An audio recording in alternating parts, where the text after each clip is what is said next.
Já falamos em outros vídeos sobre o que são os programas de treinamento e desenvolvimento, como organizar e planejar. E hoje vamos falar sobre colocar em prática tudo que foi planejado. Cada programa de treinamento possui suas especificidades, mas alguns pontos são comuns à maioria deles. Eu sou a Luana da RH Gestor e ao longo desse vídeo vamos abordar a importância de organizar a execução dos treinamentos, quais são as etapas de execução, o processo de execução do programa e fatores a considerar ao aplicar programas de treinamento. Organizar a execução do programa de treinamento e desenvolvimento é fundamental por várias razões. Considerando que existe um investimento de recursos como tempo, dinheiro e pessoal na realização desses programas, a eficiência é uma das razões, pois evita desperdício e maximiza o retorno sobre o investimento. Além disso, uma execução bem planejada ajuda a manter os objetivos do treinamento mais claro para todos os envolvidos, o que auxilia os participantes a entenderem o propósito do treinamento e a se engajarem de forma mais eficaz. Essa organização, ao colocar o treinamento em prática, pode afetar diretamente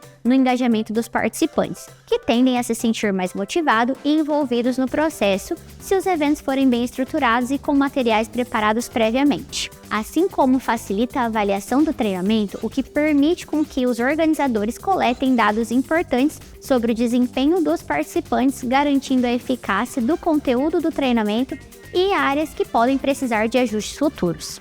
As etapas de execução do treinamento não precisam seguir necessariamente uma ordem exata, porém vamos pontuar como pode se organizar nesse sentido. Ela pode se iniciar com a chegada dos treinandos no local onde será aplicado o programa e a recepção dos mesmos feitas geralmente pelo instrutor ou pelos responsáveis pela organização. Já neste momento é muito importante que o local esteja preparado, pois é ruim para a imagem do treinamento quando os treinados estão presentes durante a organização das cadeiras ou até a limpeza do ambiente. Em seguida, é importante que ocorra a apresentação do instrutor e das regras dos treinamentos. Nessa etapa, é importante abordar o papel do instrutor dentro da execução do programa.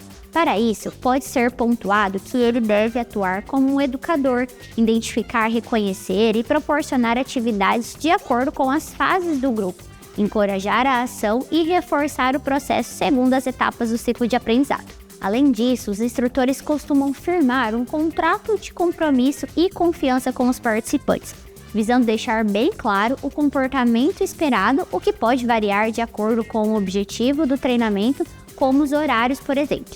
É importante pontuar que a eficiência dos instrutores internos ou externos na aplicação dos treinamentos depende do conhecimento que possuem sobre o assunto abordado, da capacidade de adaptar suas maneiras de ensinar à maneira de aprender dos treinandos, do interesse pelo assunto que está ensinando, além de saber se comunicar, a fim de oferecer instruções claras e da capacidade de oferecer assistência individual aos treinandos. Um programa de T&D sem um instrutor capacitado que direcione diretamente ou indiretamente o ciclo de aprendizagem não consegue atingir o objetivo proposto no seu planejamento. O processo de execução de programas de treinamento também é um fator que varia conforme o método de aprendizagem utilizado.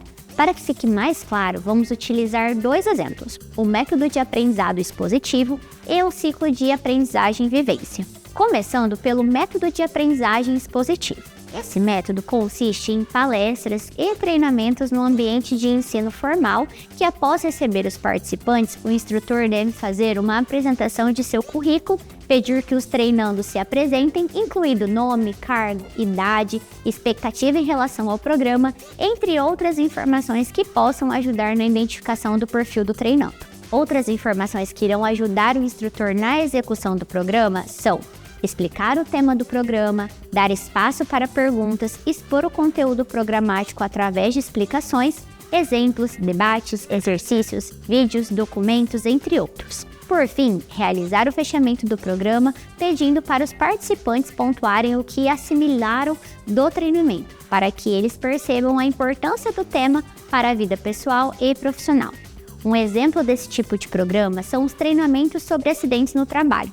Agora, falando sobre o ciclo de aprendizagem e vivência, ele se trata de um outro exemplo de processo de execução de programas e pode ser escolhido quando a técnica de treinamento escolhida for dinâmica em grupo, jogos empresariais, simulações, jogos lúdicos e outras técnicas participativas. Nesse caso, após receber os participantes, o instrutor deve apresentar o local, apresentar seu currículo, pedir para que se apresentem, explicar as regras e firmar o contrato de compromisso. Esse ciclo é separado em etapas. Esperamos que, por meio destes exemplos, você consiga planejar a execução do seu treinamento.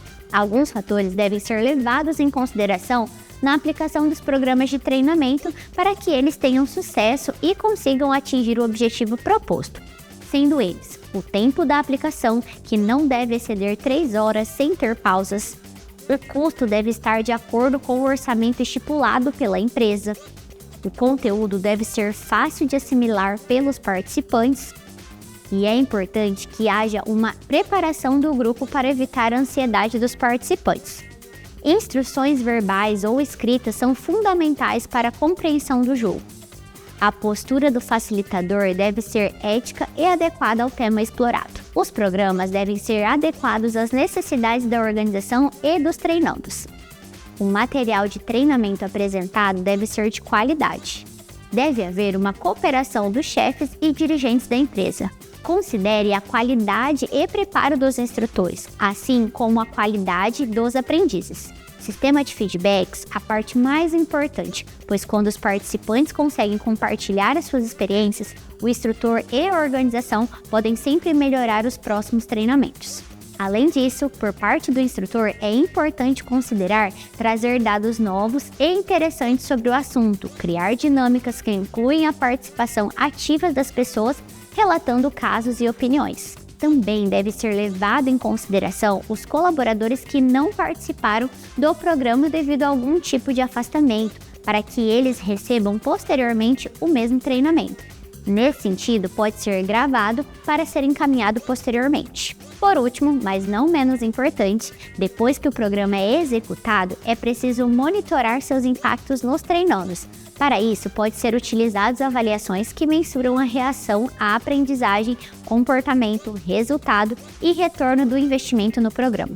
Organizar e executar programas de treinamento podem ser travas muito difíceis, mas não mais do que conseguir conciliar os horários e datas disponíveis de todos os colaboradores da organização.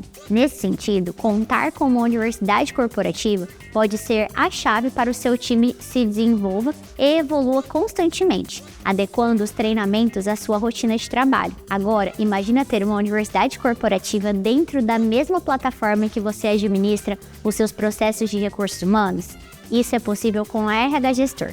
Somos uma plataforma completa em gestão de pessoas, em que você automatiza os seus processos fazendo desde o controle dos treinamentos obrigatórios até a criação de uma universidade corporativa, além de ter acesso a todos os indicadores de T&D da sua equipe. Aponte o seu celular para o QR Code que está aparecendo aqui na tela para saber mais sobre as soluções da RH Gestor em treinamento e desenvolvimento.